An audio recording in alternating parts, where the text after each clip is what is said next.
janji gumantos sing dina sasi miwah taun wis anglangungi sedasa taun kelampahan saekti Sang Prabu Pandhu Dewayana wis anglangungi perang pamuksa perang lawan pringgodani Sang Prabu Trembaka satemah gugur sampuh ing madyaning pabaratan wauta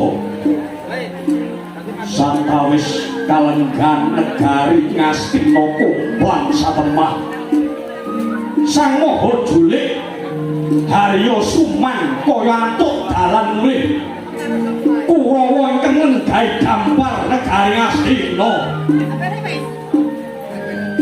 Sang Harya Sengkuni wiwah Sang Jopara sata Kurawa ingkang saya dangu katon cendalaning patrap nistaning budi curikaning tanduk siang pantaraning ratri hanggung upaya sewsana denira ngarah patine Pandhawa darbe reka daya lae bale Sigala-kala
Sengkuni lawanten pangandika ingkang adhawuh anak Angger Kurupati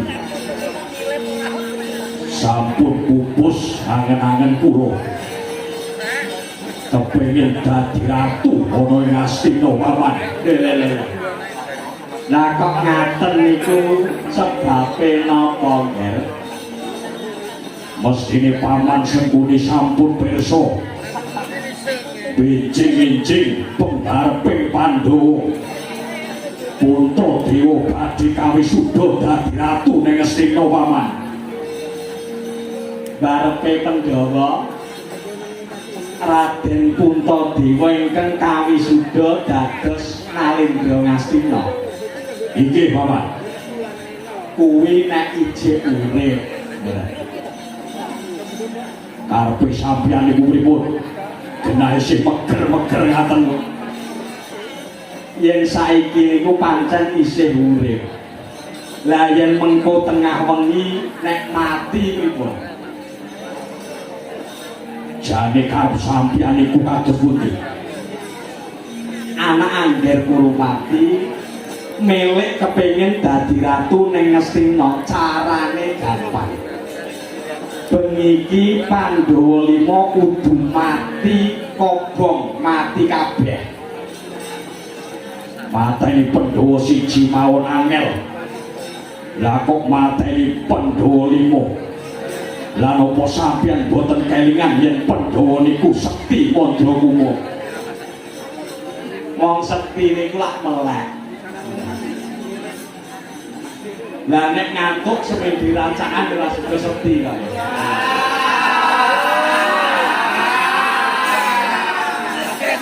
Arep pinter jolo langit.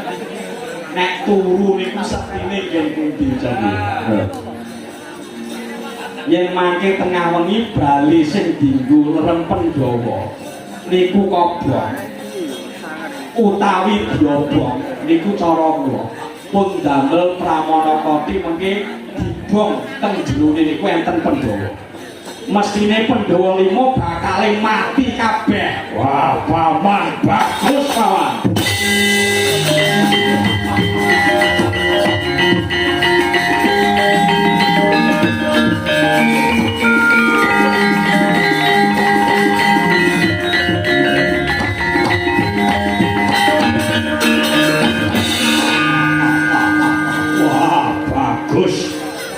Sampeyan pancen sugih akal sugih partikel tenan paman. Aku padake sapa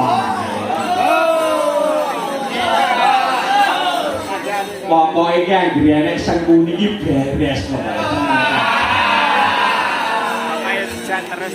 Lajeng sinten ingkang badhe ngobong bali ing wanci tengah wengi kula napa panjenengan paman? Ampun ngantos kula sampun ngantos jengandika napa malih kok Kurawa. Awit niki mangke menawi ngantos kula napa jengandika ingkang tumindak jagani mbok menawi wonten ketrayek ing lelakon ngaten. Nganti konangan niki mengke bakal dilaeni. Lajeng pripun paman? Lah niki ngaten. Jenengan tak kandhani. Sampeyan tak duwe duit, nggih ta? Sampeyan duwe redana. Sakniki niku apa-apa iki nek ora enek duwite iki ora mlaku ngono. Ora jalan.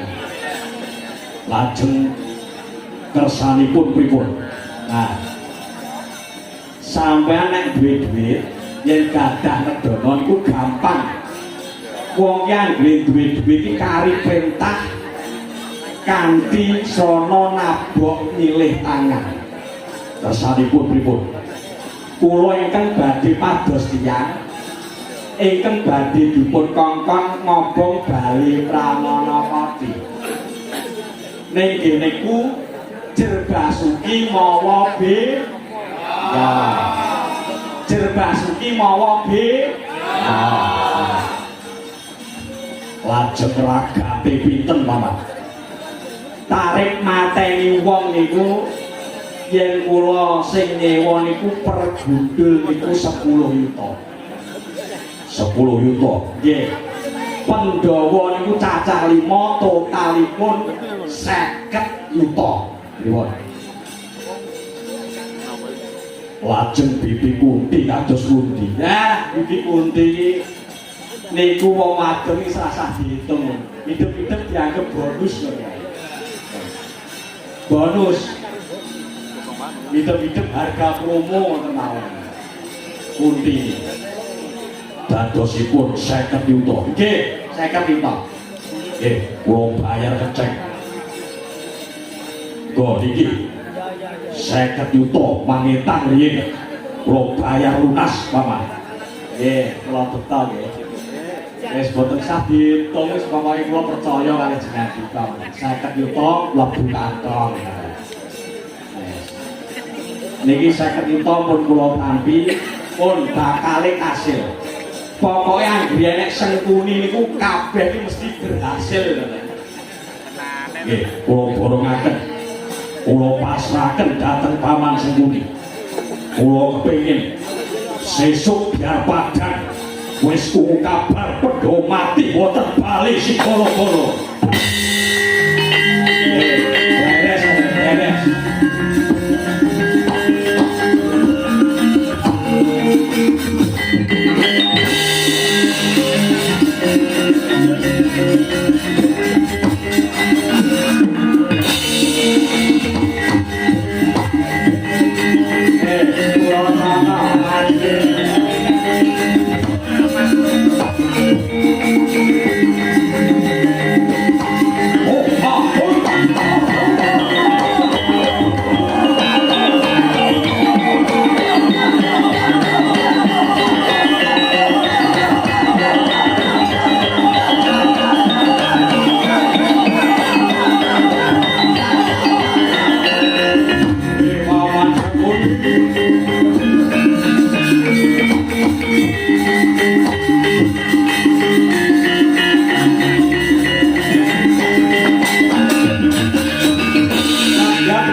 Purucana.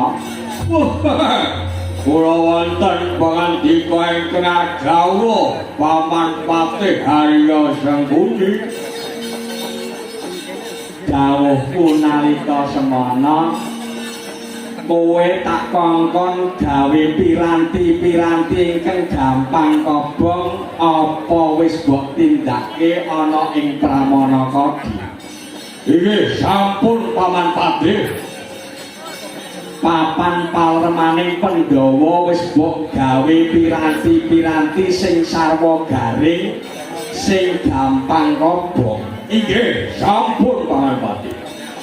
Malah sak menika Bali Pramana Kodi sampun dados nggih niku sampeyan nembe paring dana 20%. Dereng dicangkepi lho Paman Patih. Wis ta beres-beres engko tak kirimi meneh wis tenang kok pikirmu. Aja kuwatir, hitungan karo Sengkuni beres kok. Engko kurangane sing 20% iki tak transfer. Tenang ae. Nggih, saestu Paman Patih. Ya wis aja kuwatir kowe. Kula saged gambaraken menawi paduka saestu paring anggaran jumbuh lawan perjanjian paring redana dhuwit dhateng kula. Tertamtu lumaing jagat kruping langit ora ana wong sugih kejaba si Purucana. Njur kowe nek sugih kowe arep ngopo? Menawi kula sugih, menawi dhuwit kula pirang-pirang nglebok badhe kula buka melih. Nglebok iki ngendi? Nglebok. Oh niku papan senengan kula niku nglebok niku. Apa wis tutup niku? Ijek mah. Kula tambahi wong wedok sing ayu-ayu. Mangke kula goleke teng wicet niku tego 300-an. Kula tambahke teng niku. Ayu-ayu niku. Iso milih niku. Wis sakarepmu kuwi ya lengganan kok ya. Wis ngene. Saiki ngene. Mengko nggonmu bangun Bali Pramana Kodi tak kowe ngasi. Aja kuwatir. Lah iki ana proyek meneh sing kudu mbok tindakake. Proyek menapa Paman Patih? Proyek pembunuhan.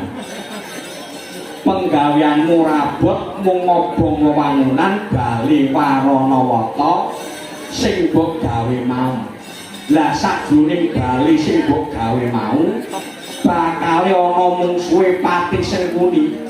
Bali Pramana Kodi kudu kobong tengah wengi iki.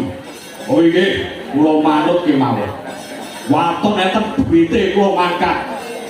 Kowe njaluk bayaran pira? Njaluk bayaran pira? Ala potowriku kaya kalih sinten ki mawon pun kula nderek jenengan maupun lengganan ngaten kok. Kula manut mawon ajeng jenengan paringi pinten kula manut. Ini rada maju ini. Nggih, pripun? Iki eneng duit. Eneng bebungah. Gandeng kowe wis ora ngarani upamane. Kepepet iki mengko lek ku ngekeki kurang. Kowe kandha njaluk tambah.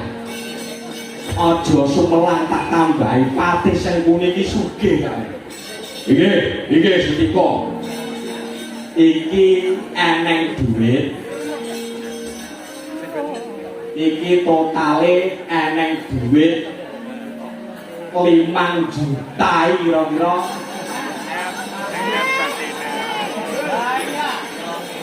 Kira-kira jalan apa ora 5 juta iki.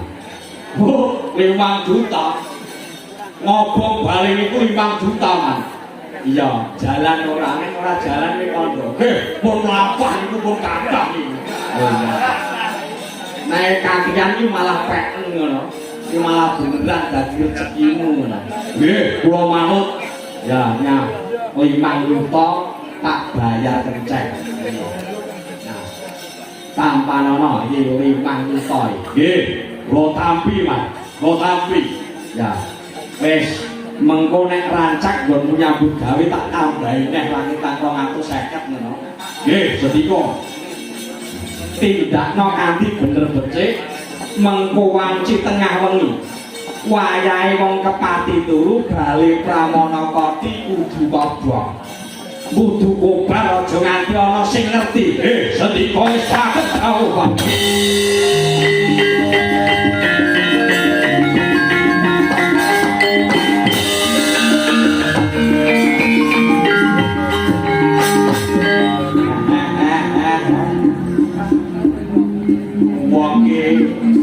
Nek lagi bejo ora kaya patih sendu. Mung modal abang kok entuk duit 45 juta. Mumpung cah kula ora sing gomel. Aku arep seneng-seneng. Dasare wong omah wis ora patek penak.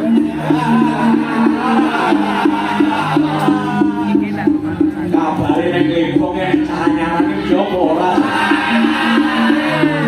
Ali-ali ajae nek lembong yo ora sing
menika mampir sani menika sami kobong bali pramana koti sampun kobar kira-kira mungsuh kuwang 5 iki wis do mati kabeh ora. Oh sampun pecah sedaya Lah kok kaya iji enek siji rene ke sapa? Pundi napa wonten? Wong sampun pegas sedaya. Pundi man kae lho, kae gladhong kae. Pundi? Waduh.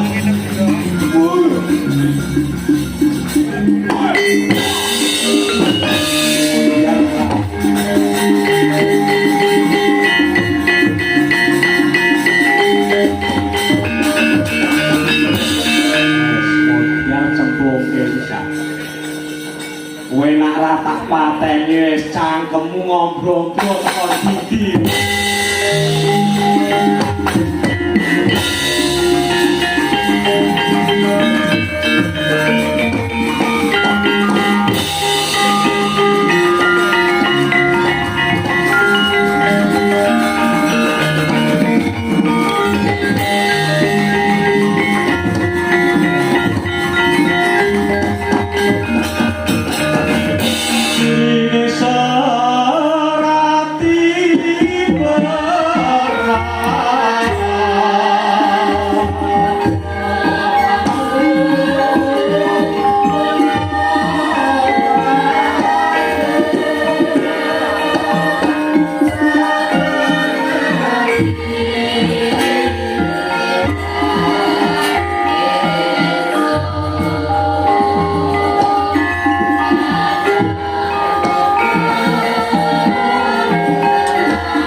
Nanging Pandhawa ya mung tansah trima wae.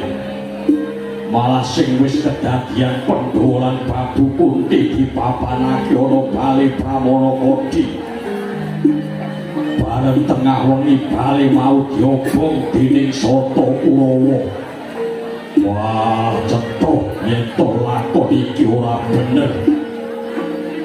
Aku kang bakal jejegne adil. Aja mbok pampeni tak labrake. iki saka tandure wong Kurawa sing cendhala patrape. Kaki lilanana aku tak ngamuk Babu Kunti. Aja yo nggih, aja. Anakku wong bagus. Sejatine kegayuhan kang luhur lan utama iku pandadaring laku yo kaya mangkene iki. Wah, nanging aku ora kuat ngampah. Ana menungsa kok cendhalane kaya mangkono. Ora patut diulipi. Ora kaki permati benten tansek budal diliti.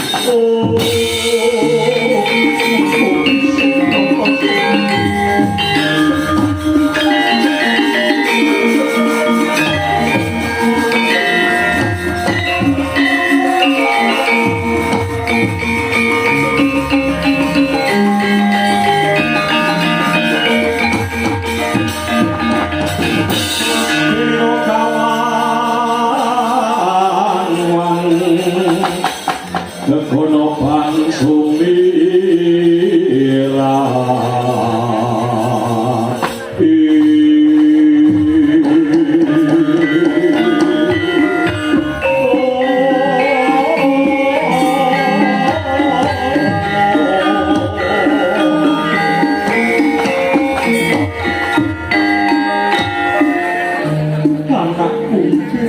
anakku Bratasena.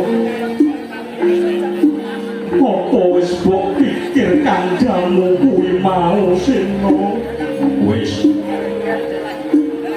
Yen aku mati malah rampung perkaraku. Rampung penandangku.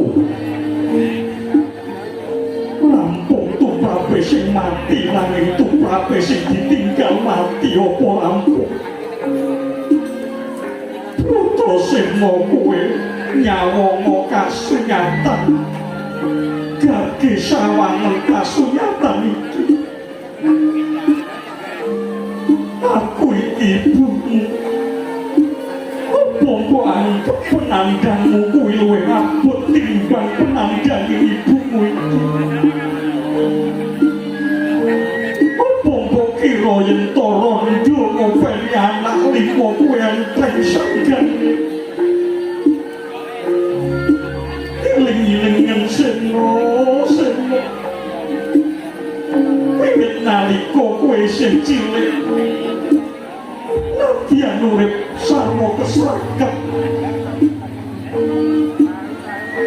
Apa wis tau ibumu iki memangan yen anak limo durung waras?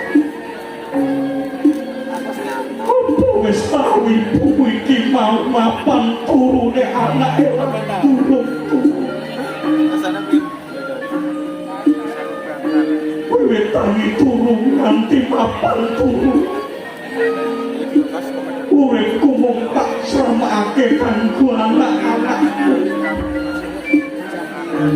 Ora ana kendhat ing nyuwun marang Gusti Kang nyipta jagat. Supaya besok anak-anakku padha nemu marang kabagyan lan kamulyan. Kok apes menelakonku dene pengorbananku sing kaya mangkono kuwi mau ora diajeni dening anak-anakku pisan.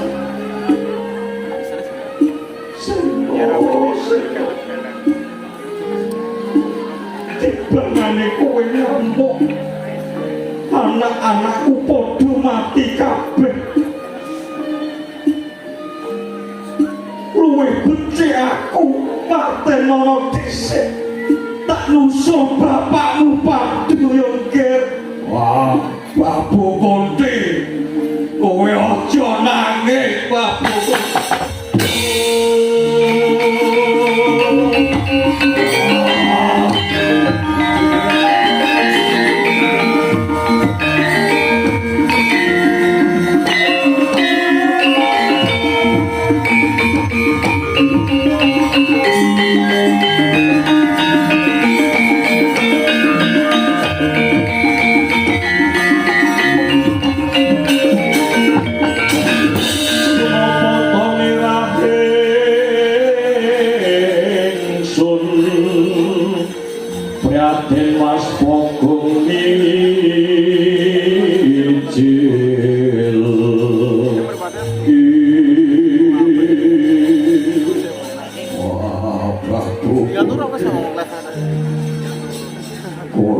ojo nangis.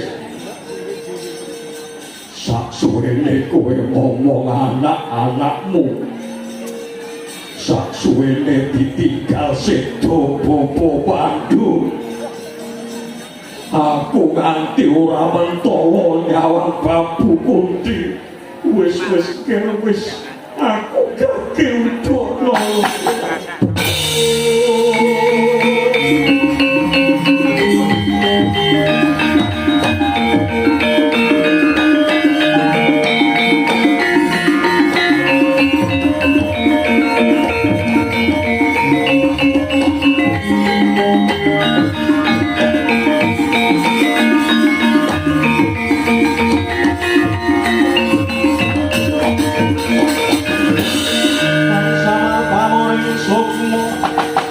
Sinukmaya winah winah sepi,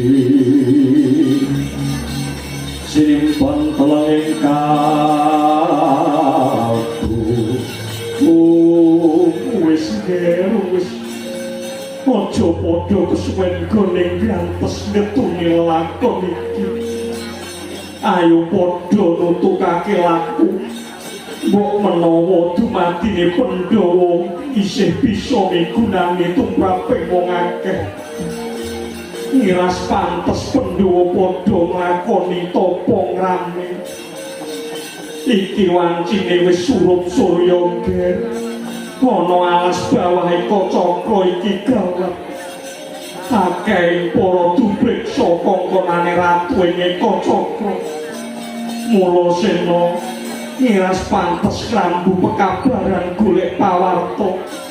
Piye nyatane sing jenenge Prabu Boko Titiwanci Surup Surya tekaning wengi iki pun ibu kepengin golek panginepan Sena. Ayo tumuli tak kanthi golek panginepan. Ayo tak kedereke yen kaya mangkono Babu Kunti.